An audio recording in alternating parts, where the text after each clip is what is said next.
ശരിക്കും ഈ പഴങ്കഞ്ഞിക്ക് സ്വാദ് വരണമെങ്കിൽ ഉണ്ടല്ലോ, നന്നായിട്ട് ഇനി എല്ലാം കൂടെ മിക്സ് ചെയ്ത് ഞെരടി ഞെരടി ഞെരടി വേണം നമ്മൾ കഴിക്കാൻ.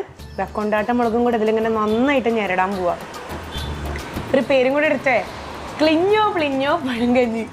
അപ്പോൾ ഇനി നമ്മളിതാ മൊത്തത്തിൽ ഞെരടിയിട്ട് കഴിക്കാൻ പോവാണേ. എൻ്റെ ബാക്കിലിരിക്കണവർക്കൊക്കെ കൊതി വരുന്നുണ്ട്. കൈ കൊണ്ട് തന്നെ കഴിക്കണം കേട്ടോ.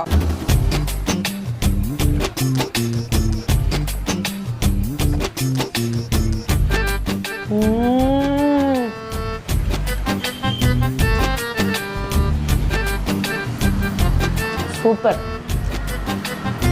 ഇനി ഡെക്കറേഷനൊക്കെ പോയേ, കൊതി വന്നു കഴിഞ്ഞാൽ നമുക്ക് നിൽക്കാൻ പറ്റില്ല.